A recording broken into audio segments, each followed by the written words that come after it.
Thanks to Sherry Thomas. I'll be reading an excerpt from my novella IFE-IYOKU, Tale of ImadeyunuagboN. It's an African speculative fiction post-apocalyptic novella. It won the Nommo and the Otherwise Award and was a finalist in the Nebula, BSFA and Sturgeon Awards.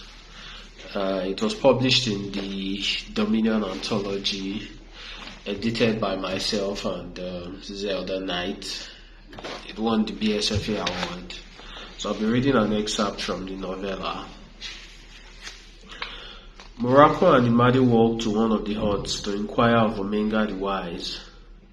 An old woman was lying on a mat in front of the hut, and another woman was fanning and tending her. They stopped to inquire what was wrong with the woman and where they could find Omenga.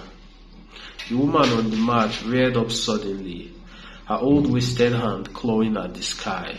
She rasped, "The boy, the one you should have come with, will destroy us all. She, looking strangely at Imade, will be the last of us. Obatala will return."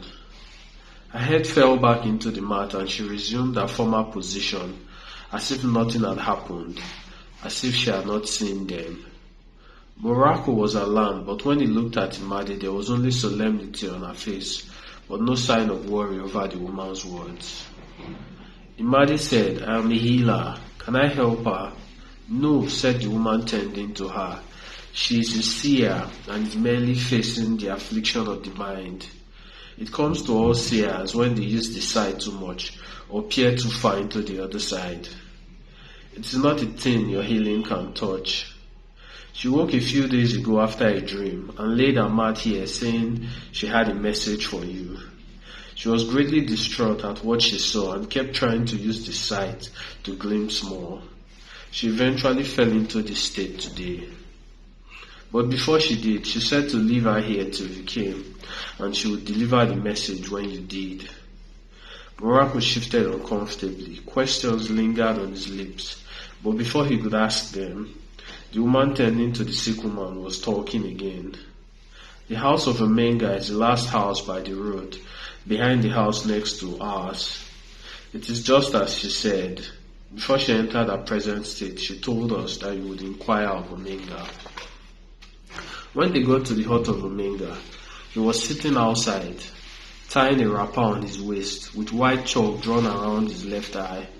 Several cowries hung from his hands and neck. "I have been waiting for you, Imade," the wise one said, looking at her and ignoring him. "You are the last woman." Imade was taken aback but said nothing. Morocco sighed, and Omenga looked at him as if seeing him for the first time. "Morocco, son of Olori, you were still a boy suckling at the weaver's teats when last I saw you." That was long after she gave up her position as my apprentice. Morocco opened his mouth to ask questions, to say something, but Omenga rose to his feet and said, "We best be on our way. The fate of IFE-IYOKU waits to be decided." Morocco shuffled along.